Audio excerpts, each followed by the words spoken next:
Hello, my dear student. See, this question has been asked in CBSE Board 2023. Calculate the EMF of the cell Ni plus 2Ag plus forming Ni2 plus 2Ag. Given that E naught cell equals to 1.05 volt. यहाँ पे देखिए आपका already E cell दे दिया गया, E cell आपको लिखने की जरूरत नहीं है। तो ईएमएफ निकालने के लिए हम लोग इसमें नस्ट इक्वेशन यूज करते हैं।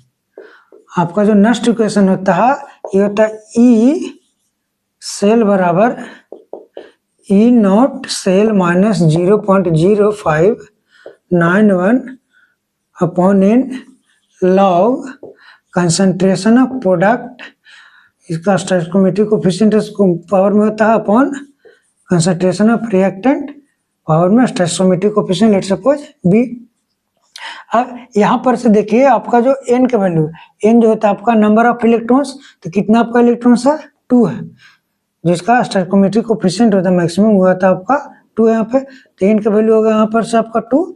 अब कंसंट्रेशन ऑफ प्रोडक्ट Na, यहाँ पे जो आपका प्रोडक्ट है निकेल प्लस 2, तो जो आपका एक्वा सोल्यूशन में होता है वही कंसंट्रेशन आपका भाग लेता है नस्ट इक्वेशन में ई सेल निकालने में, क्योंकि आपका 0.1 मोलरिटी हो गया।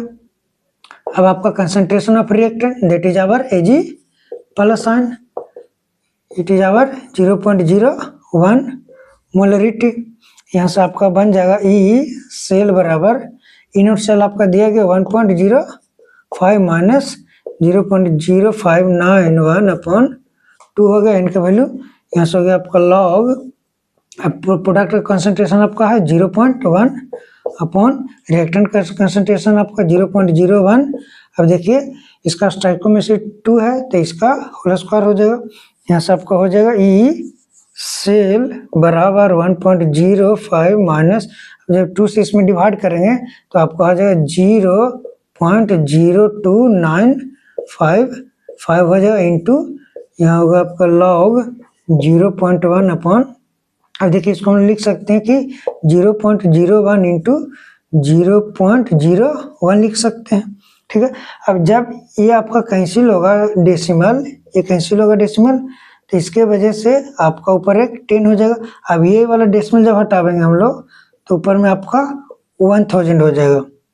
यहाँ से हो गया आपका ई सेल बराबर 1.05 माइनस 0.02955 इंटू, अब इसको हम लिख सकते हैं लॉग, अब ये देखिए 1000 है तो 1000 का हम लिख सकते हैं 10 टू पावर 3। अगर इसका बेस नहीं दिएगा लॉग का तो हम लोग मान लेते हैं बाय डिफॉल्ट 10 मान लेते हैं। अभी लॉग का प्रॉपर्टी होता है कि आर्गुमेंट का पावर जो होता है वो गुना में होता है। यहाँ से हो गया आपका ई सेल बराबर 1.05 माइनस 0.02955 इंटू हो गया आपका 3 और लॉग 10/10 आपका 1 हो जाएगा। यहाँ से आपका दिया गया ऑलरेडी, तो इसको जब हम कैलकुलेट करेंगे तो आपका आंसर आ जाएगा, डायरेक्ट लिख देते हैं 0.96135 इतना वोल्ट हो जाएगा। ये आपका हो जाएगा ईएमएफ सेल हो जाएगा। सो पूरा लेक्चर देखना है तो मेरा चैनल सब्सक्राइब करिए, फैंटम स्टडी क्लासेस 112, और ज़्यादा से ज़्यादा आप लोग शेयर करिए।